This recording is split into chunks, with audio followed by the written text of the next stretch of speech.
ओम नमः शिवाय, हर हर महादेव, जय शिव शंभो। कुछ वक्त से, कुछ दिनों से ऐसा हो रहा है कि कुछ भी काम अच्छा नहीं हो रहा है। जिस भी काम में हम हाथ डाल रहे हैं या तो वो कार्य में सिद्धि नहीं मिल पा रही है, आर्थिक रूप से नुकसान हो रहा है, बहुत सारी चीज़ें जो नुकसान की ओर जा रही है। इससे हमारा मन, दिमाग सब कुछ बहुत नेगेटिव हो चुका है। हम बहुत जूझ रहे हैं, बहुत कोशिश कर रहे हैं, खुद को मोटिवेट रखते हैं, खुद को पॉजिटिव रखते हैं कि हाँ, हम धीरे धीरे इन हालातों से बाहर निकलेंगे। लेकिन बार बार इतना मोटिवेट होने के बाद, सब चीज़ें होने के बाद भी हम परिस्थितियों से उभर क्यों नहीं पा रहे हैं। हम कोशिश भी पूरा कर रहे हैं, एफर्ट भी पूरा लगा रहे हैं, लेकिन कहाँ हम गलती कर रहे हैं, हमें खुद को ये बात समझ नहीं आती है। जब कभी भी व्यक्ति को ऐसा लगने लग जाता है कि हमारे साथ जीवन में कुछ भी अच्छा नहीं हो रहा है और अभी तक हमारे जीवन में कुछ भी चीज़ें अच्छी नहीं होगी या आगे भी कुछ अच्छा नहीं होगा, न जाने क्या होगा, और एक होप, एक आशाएं सब बहुत नकारात्मक हो चुकी है। तो ऐसी परिस्थितियों में आपको ये वीडियो ज़रूर देखना चाहिए। ऐसी परिस्थितियों से अगर आप जूझ रहे हैं तो ये वीडियो आपकी जीवन बदल सकता है। ये वीडियो में जो बातें मैं आपके साथ साझा कर रहा हूँ, बहुत सारी चीज़ें आपके जीवन में एक सकारात्मक बदलाव करेगा। अगर अभी तक चैनल को सब्सक्राइब नहीं किया तो प्लीज़ आप चैनल को सब्सक्राइब करें, कमेंट्स में भोलेनाथ का नाम लिखें। अगर आप चाहते हैं अपनी कुंडली का विश्लेषण हमसे करवाना, स्क्रीन के ऊपर नंबर चल रहे हैं, आप आए व्हाट्सएप पर अपॉइंटमेंट लेकर हमसे बात कर सकते हो। उसका फ़ीस और शुल्क लागू है। दोस्तों, सबसे मूल बात शुरू होती है कि जब कभी भी हम हमारे इर्द गिर्द हमारे दिमाग को इस तरह से ट्रेन कर लेते हैं कि कुछ भी अच्छा नहीं होगा, अच्छा नहीं हो रहा है, अच्छा नहीं होगा, तो हमारे साथ चीज़ें वैसे ही घटित होगी।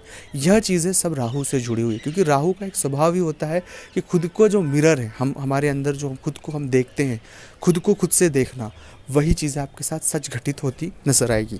तो सबसे पहले अपने माइंड टोन को बदलने की आवश्यकता है। जैसे ही कुछ भी चीज़ें होती है, कतई भी ये बात ना सोचें कि हमारे साथ कुछ भी बुरा होगा, ऐसा होगा। जो हो रहा है बेहतर हो रहा है, और हमसे जो गलतियाँ हैं उनको सुधार करके हम आगे बढ़ें।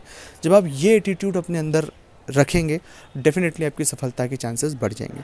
दूसरी गलती बहुत से जातक ये करते हैं कि हर एक प्लानिंग लोगों को बता देते हैं। उन्हें नहीं पता होता है कि हमारे ये भी शत्रु है, क्योंकि हमेशा ऐसी परिस्थितियों में व्यक्ति के बहुत सारे ऐसे शत्रु होते हैं जिनके बारे में उन्हें पता ही नहीं होता है। तो कभी भी अपनी जो प्लानिंग है वो अपने तक सीमित रखें, क्योंकि प्लानिंग अपने आप में एक बहुत बड़ा डॉक्यूमेंट होता है किसी भी व्यक्ति की सफलता के लिए। तो हमें कभी भी अपनी प्लानिंग पब्लिक डोमेन में या कभी भी किसी को नहीं बतानी चाहिए जब तक कार्यों की सिद्धि ना हो। इससे दो प्रभाव होता है कि कार्यों की सिद्धि से पहले अपनी प्लानिंग को बताना, जहाँ नहीं बताना चाहिए, जहाँ बहुत आवश्यक है वहाँ तो बताना ही पड़ता है, लेकिन जहाँ नहीं बताना है, जिन्हें उससे कोई मतलब नहीं है, या बहुत सारी चीज़ें लोगों का हमारे लेकर गलत एक व्यू है, तो वहाँ हमें नहीं बताना चाहिए। उससे सिर्फ और सिर्फ हमारा नुकसान है, फ़ायदा कहीं नहीं। तीसरी गलती जो सबसे महत्वपूर्ण करती है, मैं हमेशा कहता हूँ, अपने पास एक पावर क्रिएट करें जप का। आप जप नहीं करते हैं तो ये आपकी एक बहुत बड़ी परेशानी। इसलिए जितनी जल्दी हो सके उतनी जल्दी आप ओम नमः शिवाय मंत्र का, महामृत्युंजय मंत्र का कोई एक मंत्र ले जिसका जप सतत करना शुरू कर दे। जितना आप ज़्यादा जप करेंगे उतना फ़ायदा आपको ज़रूर मिलेगा। चौथा प्रयोग आपको करना है कि आपकी राशि के जातकों को मंगलवार का उपवास करना शुरू कर देना चाहिए। जब कभी भी इसी परिस्थितियाँ किसी भी जातक के साथ होती है तो मंगलवार के दिन वो 1 टाइम का उपवास या 2 टाइम का उपवास ज़रूर करें, और बजरंग बाण, हनुमान चालीसा का मंगलवार पाठ करें, सुंदरकांड का भी पाठ करें। और मूल बात है कि कुछ भी हो जाए, ऐसी परिस्थितियों में आप राम नाम, सीताराम सीताराम सीताराम का जप भी बहुत ज़्यादा प्रभावशाली होता है। धीरे धीरे आपके मन में एक शांति सी आपको महसूस होगी। धीरे धीरे धीरे जो परिस्थितियां हैं ख़राब सी, उनसे आप बाहर निकल जाएंगे। और मौन रहने की कोशिश करें, रिप्लाई देने से बचे, कोई को भी बेफिजूल में रिप्लाई ना दे, मौन रहे, चीज़ों को समझे, सिर्फ देखें, ऑब्जर्व करें, उससे आपकी बहुत मदद हो पाएगी। आप जितना खुद को एक्सप्रेस करते रहेंगे उससे सिर्फ आपका नुकसान होगा और कुछ भी नहीं होगा।